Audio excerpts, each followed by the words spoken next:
Hello and welcome to Roundtable. The complete failure of Western military and diplomatic efforts to bring any kind of stability to Afghanistan 20 years after 9/11 begs the question, can anything be done now?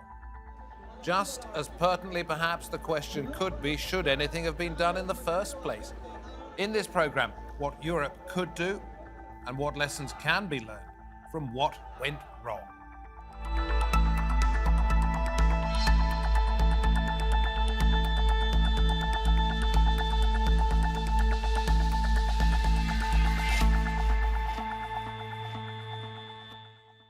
Very good to have your company. I'm David Foster. You've probably heard it 1,000 times. The initial aim was to stop Afghanistan being a safe haven for terrorist groups, as it had been under the previous Taliban government. If that is still important, how can Europe come out of this with at least the tiniest scrap of credibility?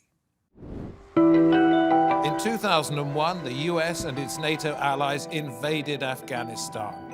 The reason NATO says was to ensure that the country does not again become a safe haven for international terrorists to attack our homelands.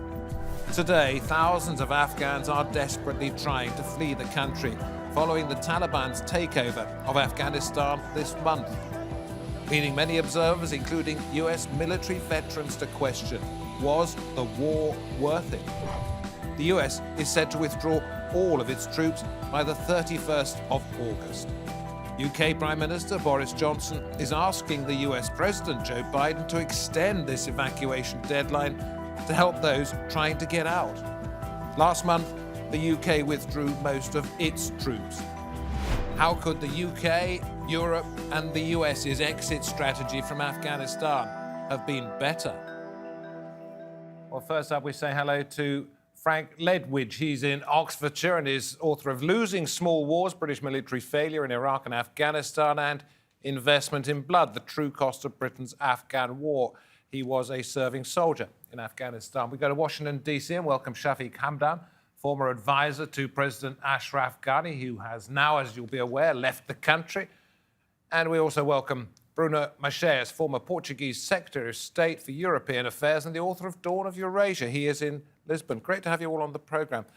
Now, Shafiq, since you were there in Kabul working with not the first president, but Ashraf Ghani, who's now no longer there, I'll come to you first of all and say, cast your mind back to November 2001. And was there ever an alternative to not getting involved in Afghanistan?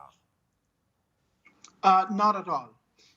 It was actually an unfortunate incident of 9/11, but it was a demand by many Afghans, by millions of Afghans, for interference of the UN Security Council mandated peacekeeping forces. Of course, it did not happen initially. It was war on terror, and the United States invaded Afghanistan, but that was a demand from the majority of Afghan people that the UN Security Council has to issue a resolution, send peacekeeping troops in Afghanistan, because it was humanitarian crisis, and honestly, war crimes were happening, crimes against humanity and crimes against... So that was the reason. And so if the troops had to go in, if there was no alternative, was there ever going to be some kind of happy ending? Not really, because, the troops were not there for distributing candies. They were there to fight, disarm, arrest, and also deliver justice. So it was expected that at the end there will be, some memories, bad memories, some good memories. But overall, of course, as soon as you call for troops to interfere or any foreign entities, if it's UN, EU, or US, then you do expect that, you lose some sovereignty, you lose control, and then also it damages you morally as well as I would say mentally. So that's not easy to recover. So perhaps it was always doomed to failure. Frank, let me come to you. The UK effectively went in on the US's coattails. Did the UK individually make any mistakes, or was it just part of the grand coalition? We made critical mistakes. First of all, we failed to realise who we are in that country. In the south, President Ghani himself, Shafiq's boss, said he couldn't think of a worse place for the British to deploy than Helmand, which was the area we did find ourselves in. And that was very important, that deployment. It was part of a larger NATO decision to expand the war from the 2001 focus on Kabul and development to expand it into a military operation throughout the country. And particularly in the south, the Taliban was still at that time, we're talking here 2005, 2006, not terribly strong. One senior British officer went there on a reconnaissance trip in 2005, and he was told, or he advised Blair's government, there's no insurgency there now, but you can have one if you want one. And clearly, through our behaviour, the mistake we made was to go in there with full force as British, with a history of invasion and rapacity there, or perceived rapacity, and somehow believe that we were there to do some good. Which sort of fits in with something, Bruno, that you've written, which is we're not fighting an army. It's not fighting, it's an army or state fiction projected from Washington onto the screen that was Afghanistan. In other words, you don't understand it well enough to be able to know how to deal with it. Correct. So we saw President Biden say, it's not our fault, it's the fault of the army we trained. And you have to ask, well, you trained the army. Where was the army? Everyone, I came back from Kabul about a week ago. Everyone knew in Afghanistan that the army did not exist. Certainly, perhaps 10, 15% of the official numbers were actually enlisted and operational. Corruption widespread, but also lack of allegiance and respect for the authorities in Kabul. It has to be said, that was the opinion I heard from everyone in Kabul. Yeah, and you give the example, sorry just to butt in, but you give the example of an area which was supposed to have 13,000 members of the police and military deployed. It actually had 900. The remaining 12,100 people were ghost workers, and their wages were going into the pockets of the most corrupt in Afghanistan. That's right. There's a famous Russian novel of Dead Souls about this phenomenon, but it's also a contemporary phenomenon in Afghanistan. But, where I disagree with President Biden is that I don't blame Afghans for this. I think the U.S. was in control. The U.S. was leading many of these processes. And if the people in charge were the wrong people, that's also American responsibility. But certainly, I think that's the explanation of why the government collapsed so quickly. And again, in Kabul, everyone knew that was coming. The question was whether it was going to take 5 days or 10 days or 12 days. So there was when I was planning my departure, there was the time frames that I was working with. So again, questions have to be asked about why American intelligence still 2 weeks ago was talking about 90 days until the fall of Kabul. It is a comprehensive failure. I think. But I'm really interested. I don't think it's been displayed or portrayed as anything other than a massive failure. But I'm interested in knowing what could have been avoided. Well, depends how far back you want to go. I think let's try to go back 1 year. The Doha Agreement was very clear that the U.S. was demanding the Taliban. By the way, there's a question whether the U.S. should be negotiating with the Taliban and pushing the Afghan government off the table. But there was a demand that the Taliban would have to accept a political agreement, an inclusive political agreement. And all throughout 2020, there was serious discussion about whether the Taliban were doing that, and if not, what are the consequences? President Biden decided that that clause could be dropped, even though it was the central clause of the Doha Agreement in, I think, February 2020. So if you don't want to go back 20 years, just want to go back to that, I think the U.S. had to stand by that. And it shouldn't withdraw particularly from Kabul and from Bagram Air Base until the conditions for an inclusive political agreement were in place. If you want to go back 1 month or 2 months, then yes, the evacuation should have started. The evacuation in Saigon, I was seeing a documentary the other day, started 2 weeks before Saigon fell. The evacuation of Kabul is very peculiar because it started after the city fell. And no one can quite understand how this is done in this precipitous way. You're talking about going back a month, maybe a year. Shafiq, I'm going to come to you and say, let us go back to November 2001. And the obvious flaws in the decision to go in, as outlined by Frank to some extent there. But one thing that wasn't mentioned was that it would be impossible to impose any kind of what you consider to be democracy on a country that is split up into tribal areas, which will never agree on any one thing. 14 different tribal affiliations, as far as I could read, probably many more that don't make it to the top of the pile. So it was never going to work, was it? I would disagree because when it depends on how you define democracy. Like if you define democracy from the eyes of Afghans, as you have mentioned before, there was never a centralized government in Afghanistan, and people have been ruled in a different traditional ways, in a way that we, at the very top level, we do have this loya jirga. We do have these shoras and jirgas. It's very democratic. It's not like, through the modern processes, but there is a process that people go and they, choose or select or elect their leaders. And these villages, tribes, or provinces, and overall the country is run through that structure. But Shafiq, I was there at one stage for one of the lawyer jirgas, and people are elected. You're absolutely right. But those people that were put in positions of power eventually were those who decided they were going to fill their own pockets and betray the people who'd perhaps put them there in the first place. If there is such a thing as an Afghan-style democracy there, how come it didn't manage to end the blatant corruption? Yeah, corruption is actually, other than insurgency and terrorism, is a main cause of the failure of the Afghan government and the chaos. So at some point I was leading a war on corruption because, I was sick and tired of war on terror and insurgency, because I learned throughout several years working for NATO, I learned the main cause is corruption. That's why I have established a massive network of more than 100 civil society organizations to fight corruption. And then I end up fighting the people that I supposed to support. And did you have any idea that Ashraf Ghani, who you were advising at one point, would leave the country with reportedly as much as $100 million in cash? Not at all. Actually, I do see that he betrayed his nation. I do see that, he deceived his cabinet, his government, and he is not a patriot anymore. But the issue is, I still don't think that this happened, because I have to see, as an expert, I have to see evidence on these corruption. But I was in the palace working for him. I have noticed corruption everywhere. And to be honest, I have not found any single evidence that he himself directly involved in corruption. Of course, I presented a report. I sent memos about corrupt team members to him. It was ignored.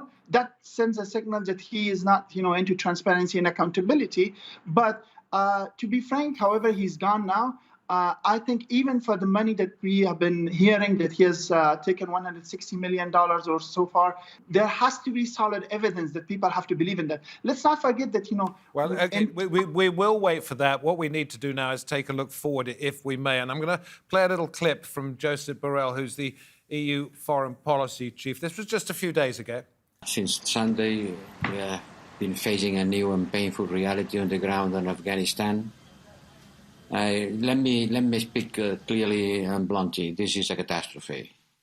This is a catastrophe for the Afghan people, for the Western values and credibility, and for the developing of international relations.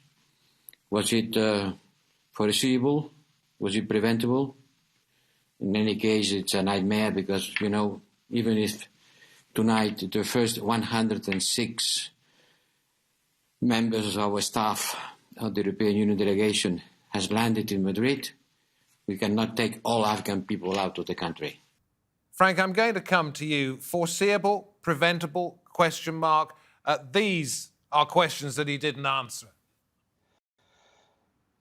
Foreseeable, yes, of course. And what is shocking to me, and remains really almost, physically shocking, is that no plans were made for the exit, for any kind of exit strategy. I mean, you can be sure, for example, that there may be an evacuation plan for the British military mission, let's say in Paraguay or something, if there is such a thing.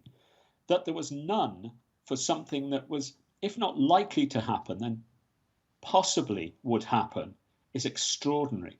It seems to me as well, from looking at the last couple of weeks and talking about the evacuation rather than the whole end game that Bruno was talking about earlier, concerning the evacuation, it's extraordinary as well how little coordination there was involved in this between the British, the Americans, and the other NATO forces. Was it preventable? Well, look, I think we need to take a step back. This was a 20-year campaign, as you yourself has pointed out, and as we know. It wasn't a campaign that ended or was decided in the last 2 weeks. I'm reminded of Ernest Hemingway. He said, bankruptcy happens slowly and then very quickly. And this mission has been bankrupt for an awful long time, both military and civilian, but especially for the military mission, which has been destined for failure for a decade. Lessons to be learned and other examples to look at where there have been successes. Bruno, you bring up the prospect of following the Somaliland example. Give us your thoughts on why, or indeed how that has worked and why. Yes, so I went to Somaliland 2 years ago expecting to find a desperate nation under terrorist threat, which of course is destroying neighboring Somalia, fighting with underdevelopment. I found actually a success story. And many people there told me that the reason is that the foreign presence is rather light. No one wants to be involved because no one wants to recognize Somaliland. No one wants to contribute to further destabilization in Somalia. But the result is actually paradoxically, perhaps, quite positive. You end up having the local actors going back to their own political traditions and reinvigorating them and adapting them to the present. You don't have the same phenomenon of widespread corruption because you don't have these funds coming from abroad into just a few figureheads and a few crony deputies in the capital. And so the result is quite positive, and it's perhaps an example to look at as we try to rethink.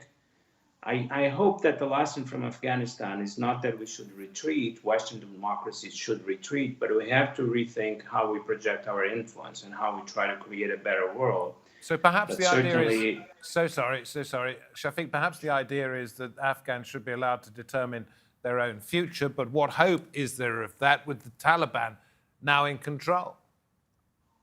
Taliban is in control because it seems to me that there's... I beg your pardon. I will come to you in just a moment, Shafiq. Sure. I think Bruno wants to finish his thought on that, so I'll phrase the question again. But that then leads us, Bruno, to the question of if Afghans should determine their own future, how can they do that with the Taliban now in control?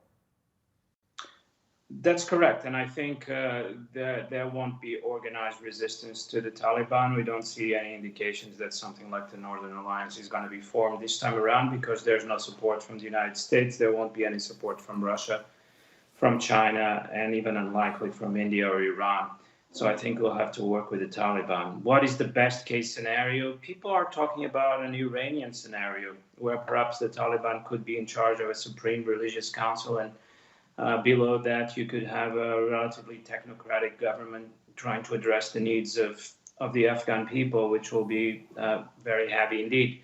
Now, we still have some leverage. Western democracy still has some leverage. And I guess the task now and the challenge now is to try to create as inclusive a solution in Afghanistan as possible at this late stage. Okay, Shafiq, is that a good idea or is it the least worst option? I think, Afghan people still have the right to choose their future government, to think about it. And Taliban has made a clear promise. They said they're not there for position, for power, for money, or for politics.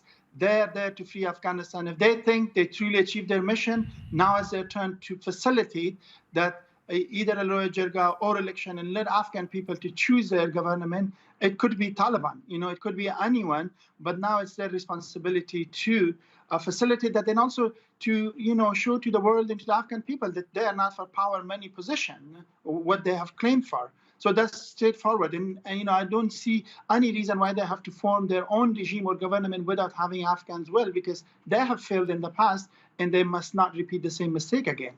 Well, worth reflecting perhaps on something that Tony Blair, then the UK Prime Minister, said in November 2001, just after the attacks on Afghanistan and the Taliban had taken place. He was with George W. Bush, the US president at the time, and he had these thoughts on the objectives of the mission. It is al-Qaeda and the terrorist network shut down. It is the Taliban regime out.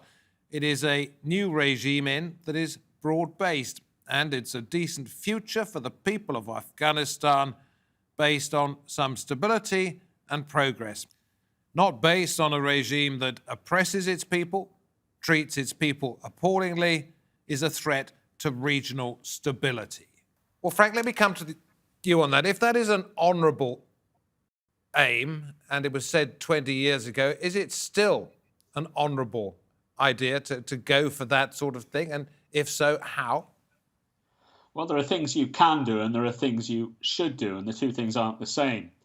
We weren't capable of achieving all the objectives that Blair set out. But one of the reasons, of course, we weren't capable of doing that was because of, to coin a term he used quite recently, the imbecilic invasion of Iraq, for which he and others should be standing trial now, in my view, and the view of many others, for the crime of aggression. If there was a moment when the Western mission went wrong, it was the invasion of Iraq. It turned the eyes of the West and the focus of the international community away from Afghanistan. And up to that point, things were working quite well. The Taliban was crushed, and development, certainly in the centre of the country, the core, the cosmopolitan centre of Kabul, was working quite well. It was Iraq, if anything, Iraq that lost us the war in Afghanistan. Yeah, this was said to me Iraq, many times. When I was there in 2005, 2006, that America, the West, had taken their eye off the ball when it came to Afghanistan by going into Iraq. So was it, Shafiq, you help me with this one, was it two men's venality, their desire to impose their thoughts on that part of the world, that has led to the catastrophe that many people are predicting for Afghanistan today, 20 years after 9/11? Somehow, yes. But I would also, say there is some responsibility on our side, on Afghan leaders, on us, because, unfortunately, what happened, we have had so much corruption as well as a lot of, I would say, mismanagement of the Afghan elections. And, manipulating, interfering in Afghan elections. So people really did not have the true, I would say, chance and option to select the real leaders they wanted to. So it is at both sides. There were power brokers, including President Ghani, who left the country, that was said by, President Biden, that he did not have any will or wish to negotiate, reconcile with Taliban. And during his meeting, he has learned that he even doesn't have this desire to have the national unity. So even if it was exist outside Afghanistan, sadly within Afghanistan, between these power brokers, warlords, or these so-called technocrats, this sense of ownership, sense of Afghanship, or sense of unity did not exist. That could not be imposed and imported from outside. Frank, I will come back to you because I think I interrupted you rather wrongly. Apologies for that. But I'm going to go to Bruno first on this particular occasion and say, was there anything that Europe learned over the last 20 years that would make a similar situation more bearable for the country and the people of Afghanistan? Well, I do hope so. I think the lesson that one can take from the experience is that in the future we need to be much more concerned and much more receptive to the aspirations that Afghanistan and many other countries have for autonomy, for sovereignty. I think that over the past 20 years we didn't care about that. And in the end, a country can only solve and address its problems if it feels it is sovereign to solve and to address those problems. I think that was the root of the mistake. Tony Blair, I read his very long essay that he published on his website. It could have been published in 2001. There's really nothing that he seems to have learned from the experience. So I do hope, and I think it's happening already, that there's going to be a moment of reckoning, of learning. I just hope that the lesson is not that we should completely retreat from the affairs of the world, because that obviously is going to create a void for China and others to occupy. Well, that is something we're looking into on one of the future editions of Roundtable. Frank, I will come back to you and say, despite what Bruno says, that we mustn't retreat from facing other people's problems, Joe Biden is quite right in suggesting that perhaps it is a mistake to fight other people's wars. Well, yes, I'd like to simply perhaps correct or gloss on something that was said before, and it's worth saying this as by way of memorial, if nothing else, that 66,000 Afghan soldiers died in this war. They were brave, they were extremely tough, and their units were far more resilient, some of them, especially in the south, than any Western unit would be. And they fought for the country. And we should remember that, particularly against the background of the betrayal that took place more recently. Concerning our own involvement, I gloss again, or I continue perhaps on the theme of Bruno. We also have to be aware of how we're seen.